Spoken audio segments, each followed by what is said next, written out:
You know, a burrowing owl is about the size of a can of Coke. And this one was so close I could nearly hear it breathing. But then what it did next, it did a full flip in midair, upside down and backwards, all for a bug.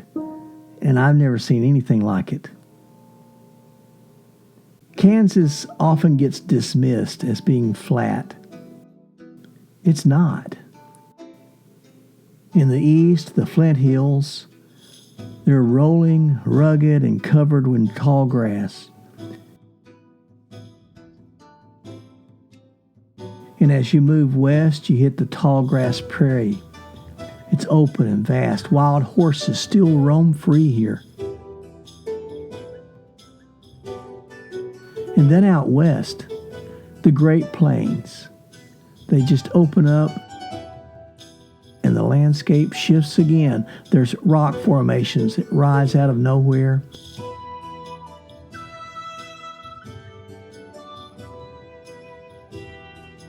And the wildlife changes with it. This is the Tallgrass Prairie National Preserve. It's one of the few places in Kansas where wild horses still roam. And if you've never seen them in person, they move through the grass like they own it, because they do.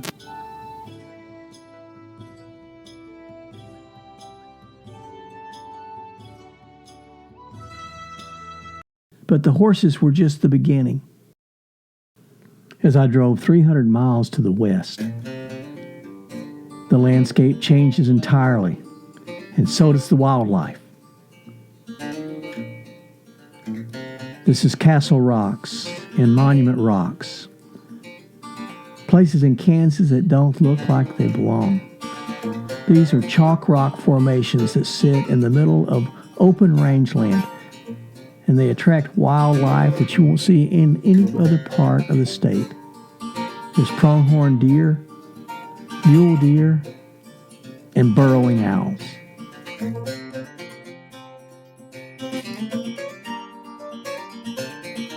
Well, I came here for an entirely different reason. I came to answer a challenge to get a sunrise, a sunset, and a shot of the Milky Way.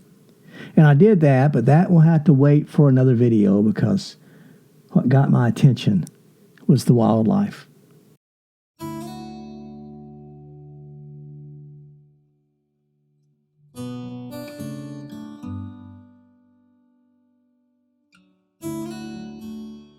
This is called Castle Rock. It's south of Quinton, Kansas. You go down I-70 till you see the sign for Castle Rocks, and you turn off, you go south 20 miles on dirt roads. And then there's another little sign that says 4 miles to the east, another dirt road. And suddenly you see these rock formations jutting up out of the ground. And they are amazing. I walked down from camp so I could set up my Guard Pro trail camera. So maybe 500 feet from the camera, and we'll see how that turns out. See if we get anything comes creeping through the night. Well, it's dinner time, and I watched Jake on Tiny Cabin Life. His last episode, he made skewers, and he made kebabs with steak and vegetables, and that sounded good, but not really what I wanted to do on this trip. But then he had shrimp, and he made shrimp kebabs, shrimp skewers, and I'm not going to get that fancy because I don't have the skewer sticks and I don't have the patience to cook them. He's got this really neat griddle that he cooked it on. I have my stove, and this is going to be just fine. So what I'm going to do, I'm going to do sort of a stir fry shrimp, and I got these shrimp, and I'm going to put them in here and just let them start cooking. I am excited about this.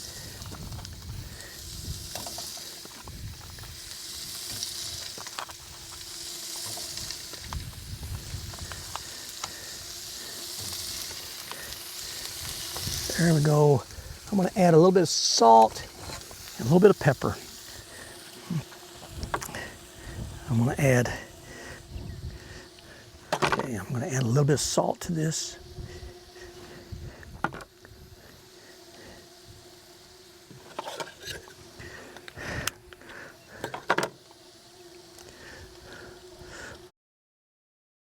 Add a little bit of pepper to it.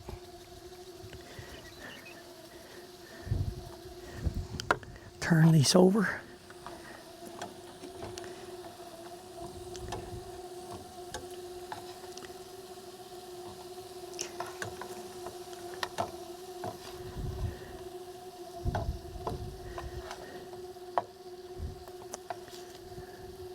Put just a little bit of olive oil in here. Put a little bit of salt and pepper on this side. A little bit more pepper. Well, that heats up.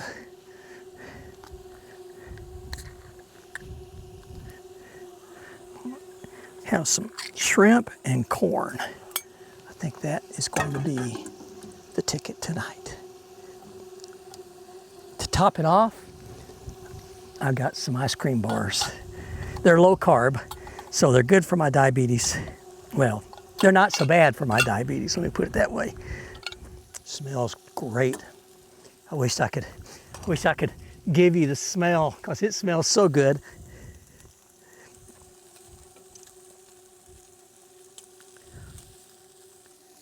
I'm still trying to figure out how much gas this uses, because I'm still on the first bottle.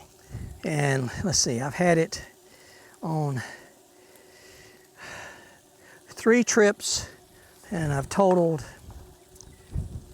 let's see, what, 4, 5, 7, 11 days.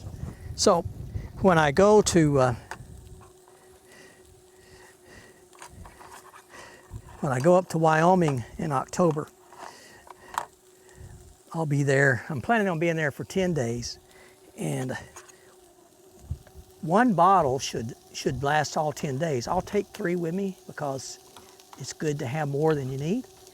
And I will also take the 3 gallons of water that's in here, plus a friend of mine gave me a water container that also carries 3.5 gallons. So I'll fill that up, and between the 6 gallons of water, I should be in good shape.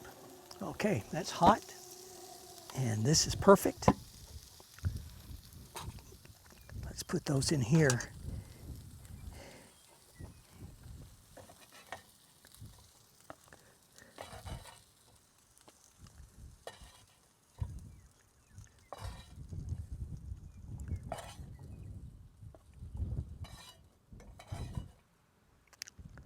All right.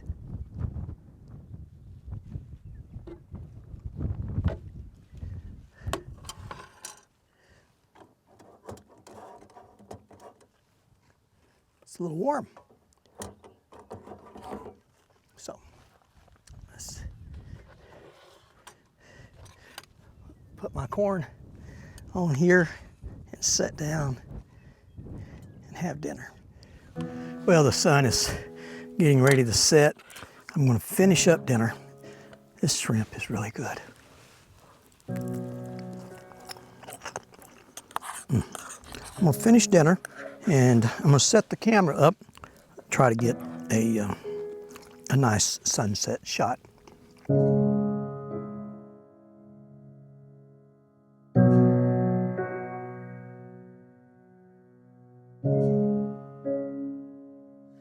I went down and got my Guard Pro trail camera from where I had it posted through the night. Didn't catch a lot. There was a couple of birds that triggered it, but I'd heard coyotes down there. I was really hoping that maybe the coyotes would get caught, but didn't. And but this thing is quite amazing the way it works. Very impressed. This was my first field test with it, and it's so simple and easy, and yeah, works like they said it would. The next morning, after cleaning up and having breakfast, I was back on the road. Another 45 miles of backcountry dirt roads going from Castle Rocks to Monument Rocks. And on the way, that's when I saw the little owl sitting on the fence post. I slowed down, crept up right beside it, set up the car, as my moving blind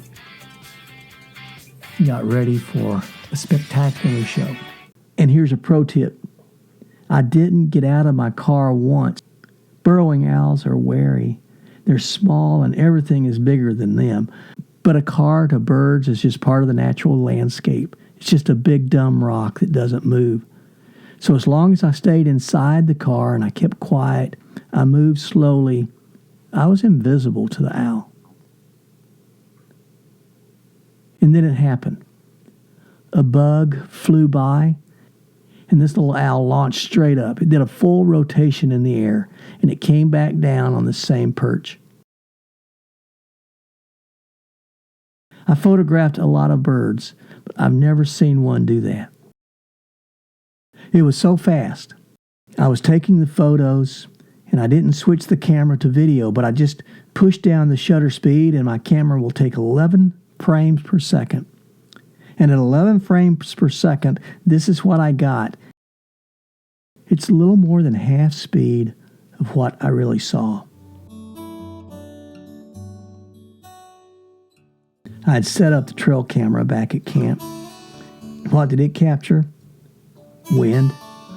A whole lot of wind. And that's sometimes how it goes. The wildlife is right here, and the trail camera is over there. But that's the honest truth about wildlife photography. You can have the best gear in the world, and sometimes the animals are just somewhere else. 2 days, 3 locations. There were wild horses, a burrowing owl that caught breakfast with a backflip, and a trail camera that proved that the best gear in the world can't compete with being in the right place at the right time. Burrowing owls are something else.